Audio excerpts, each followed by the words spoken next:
మన దేశంలో భిన్న సంస్కృతులు సంప్రదాయాలు ఉంటాయి.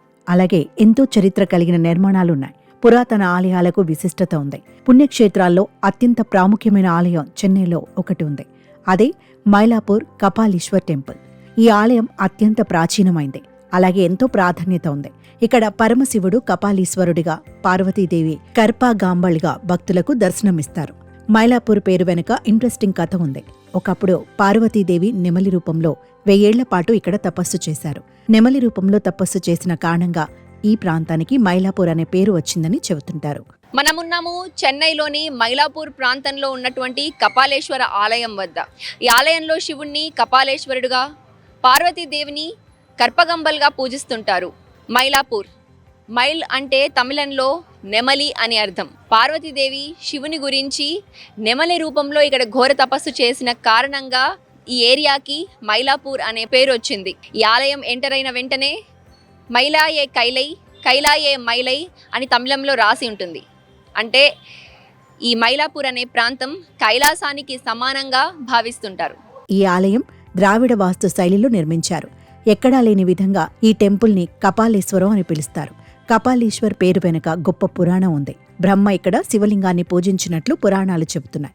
పల్లవ రాజులచే నిర్మించబడింది అని ప్రాచీన ఆధారాల ప్రకారం తెలుస్తోంది. ఇక ఈ ఆలయానికి కపాలేశ్వర ఆలయం అనే పేరు ఎందుకు వచ్చిందంటే, పురాణ కథనాల ప్రకారం బ్రహ్మ మహేశ్వరులిద్దరూ కైలాసంలో సంభాషణలు చేస్తున్నటువంటి సమయంలో బ్రహ్మ శివుణ్ణి గౌరవించకపోవడంతో బ్రహ్మ తలల్లో ఒకదాన్ని శివుడు తీసేశాడు.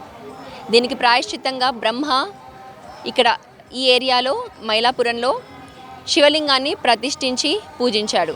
అందుకే ఈ ఆలయానికి కపాలేశ్వర ఆలయం అనే పేరు వచ్చింది. కపాలం అంటే తల. ఈ ఆలయం ఎంటర్ అయిన వెంటనే గణపతి ఆలయం అలాగే సుబ్రహ్మణ్య ఆలయం కూడా మనకి కనిపిస్తాయి. మైలాపూర్ కపాలీశ్వర ఆలయంలో 2 గోపురాలున్నాయి. తూర్పు వైపున ఉన్న గోపురం 40 మీటర్ల ఎత్తులో ఉండగా, పశ్చిమ గోపురం కొంచెం తక్కువ ఎత్తులో ఉంటుంది. ఈ గోపురాలపై ఉన్న శిల్పాలు అద్భుతమని చెప్పవచ్చు. ఈ ఆలయానికి మరో ప్రత్యేకత కూడా ఉంది. 1906లో 120 అడుగుల ఎత్తుతో ఈ గోపురాన్ని నిర్మించారు. ఈ గోపురంపై ఉండేటువంటి శిల్పాలు కూడా ద్రవిడ వాస్తు శైలిని అలాగే ద్రవిడ కళలను కూడా మనకి చూపిస్తుంది. ఈ ఆలయంలో అనేక మండపాలు కూడా ఉన్నాయి. సముద్ర తీరానికి దగ్గరగా ఉండడంతో ఈ ఆలయం ఎంతో ప్రత్యేకంగా ప్రశాంతంగా ఉంటుంది. చెన్నైకి చుట్టుపక్కల ఉన్నటువంటి వారు, తమిళనాడు రాష్ట్రం అంతటి నుంచి కూడా, ఆంధ్ర, తెలంగాణ, కర్ణాటక అలాగే ఫారెన్ కంట్రీస్ నుంచి కూడా చాలామంది టూరిస్టులు, భక్తులు ఈ ఆలయానికి వచ్చి ఆ కపాలేశ్వరుడిని దర్శించుకొని కోరిన కోరికలు తీరుతాయని నమ్మకంగా తిరిగి వెళ్తుంటారు. కపాలీశ్వర ఆలయంలో ప్రతిరోజు 6 ప్రత్యేక పూజలు జరుగుతాయి. మార్చి, ఏప్రిల్ నెలల్లో బ్రహ్మోత్సవాలు, వసంత ఉత్సవాలు ఘనంగా జరుగుతాయి. ఈ సమయంలో లక్షలాది భక్తులు దేశ విదేశాల నుండి విచ్చేస్తారు.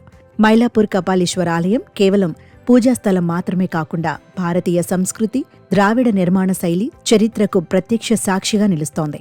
భక్తులు ఈ ఆలయాన్ని చాలా సంవత్సరాలుగా దర్శించుకుంటున్నట్టు చెప్పారు. ఈ ఆలయం చాలా పెద్దది, అలాగే పురాతనమైనదని అంటున్నారు. రెగ్యులర్ ఫెస్టివల్లో భాగంగా జరిగే తీరు చాలా బాగుంటుందని భక్తులు చెబుతున్నారు. రథోత్సవం వేళ స్వామి దర్శనం చేసుకుంటే చాలా మంచిదని అంటున్నారు. సో కబాలీ టెంపుల్కి మేము చాలా ఇయర్స్గా వస్తున్నాం. It's a very peaceful temple.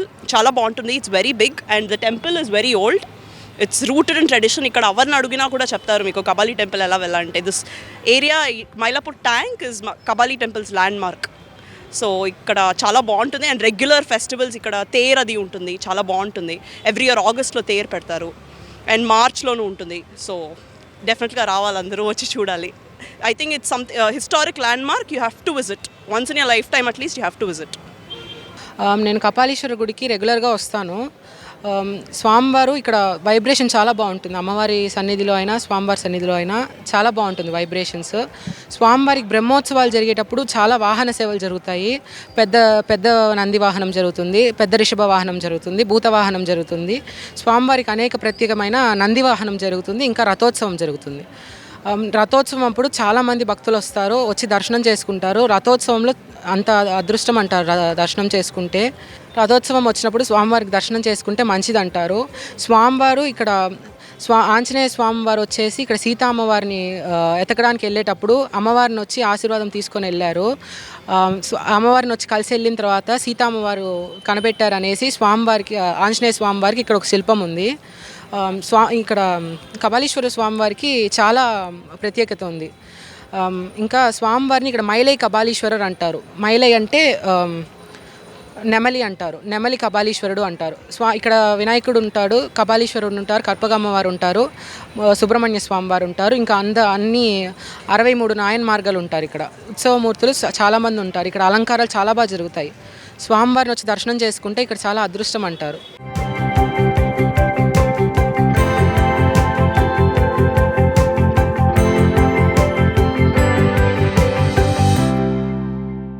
ఉదయం నుండి రాత్రి వరకు అనేక మంది భక్తులతో కిటకిటలాడే ఈ కపాలేశ్వర ఆలయంలో ప్రత్యేకమైన పూజలు, శివునికి అభిషేకాలు జరిపి భక్తులు భక్తి భావన చెందుతుంటారు. 12వ శతాబ్దానికి చెందినటువంటి అనేక శాసనాలు కూడా ఈ ఆలయంలో మనకి కనిపిస్తాయి. ఈ ఆలయం అంతా కూడా ద్రవిడ శిల్ప శైలిని ప్రతిబింబిస్తూ భారతదేశం యొక్క ఆధ్యాత్మిక వారసత్వానికి ప్రతిబింబించే విధంగా కపాలేశ్వర ఆలయం చెన్నైలోని మైలాపూర్లో నిలిచింది.